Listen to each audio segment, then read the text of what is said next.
Terima kasih Anda masih bersama kami di kabar hari ini. Pemirsa, muncul kabar sejumlah mantan pemain Oriental Sirkus Indonesia (OSI) di Taman Safari Indonesia dieksploitasi. Awal mula dugaan itu mencuat ketika mantan para pemain OSI datang ke kantor Kementerian Hak Asasi Manusia.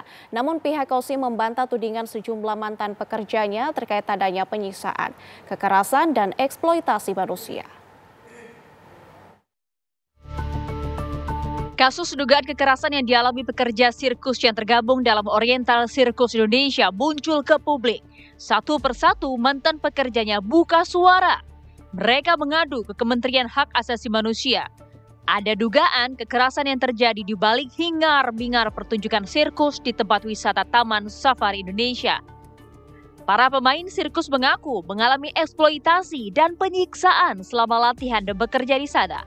Bahkan saat mengalami cedera karena terjatuh dalam pertunjukan, dirinya tak segera mendapatkan perawatan medis. Latihan itu kita mengalami kekerasan. Jadi kita tuh harus bisa, kalau nggak bisa ya dipukulin. Di umur segitu sudah mengalami kekerasan? Iya, dipukulin.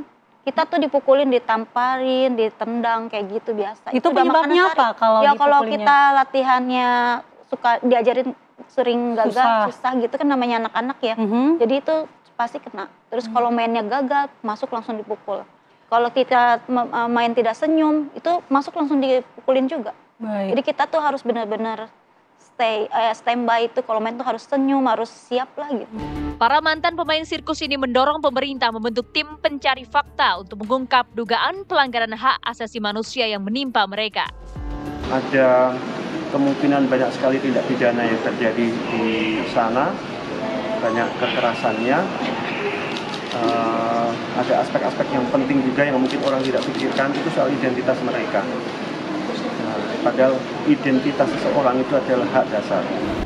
Pendiri Oriental Sirkus Indonesia membantah tudingan sejumlah mantan pekerjanya terkait dengan adanya penyiksaan, kekerasan, dan eksploitasi manusia. Pihak Sirkus Indonesia mengaku hukuman diberikan untuk melatih kedisiplinan. Sementara pihak Taman Safari Indonesia menyatakan para pemain sirkus Indonesia tak terkait dengan Taman Safari. Pendisiplinan itu kan dalam pelatihan ya, pasti ada. Saya harus akui pasti ada. Cuma kalau pakai dipukul, pakai besi, pakai apa, nggak mungkin lah. Kalau nanti dia luka malah dia nggak bisa atraksi kan gitu ya. Justru kita bisa lihat dari foto-foto mereka kan tidak ada rasa tertekan gitu ya. Tidak ada rasa tertekan dan mereka sangat-sangat happy gitu. Itu satu. Nah, kedua berkaitan dengan apa tadi yang disebut penyiksaan itu ya.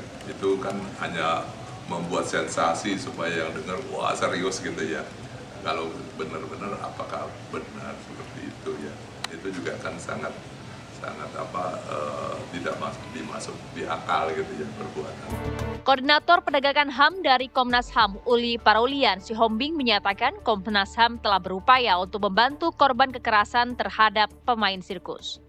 Komnas HAM juga telah merekomendasikan untuk mengajukan gugatan perdata untuk tuntutan meminta ganti rugi.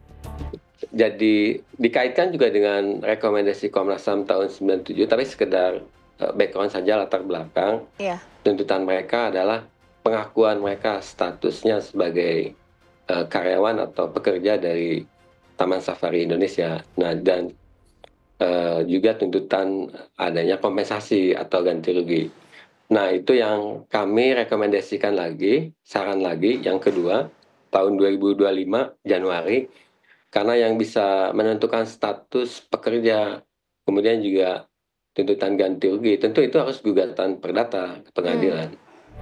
Selain itu, kasus yang sudah bergulir sejak tahun 1997 ini telah mendapat sejumlah penyelesaian dan kesepakatan yang telah dilakukan oleh berbagai pihak. Komnas HAM juga telah menangani aduan para korban sejak beberapa tahun lalu. Tim TV One mengabarkan.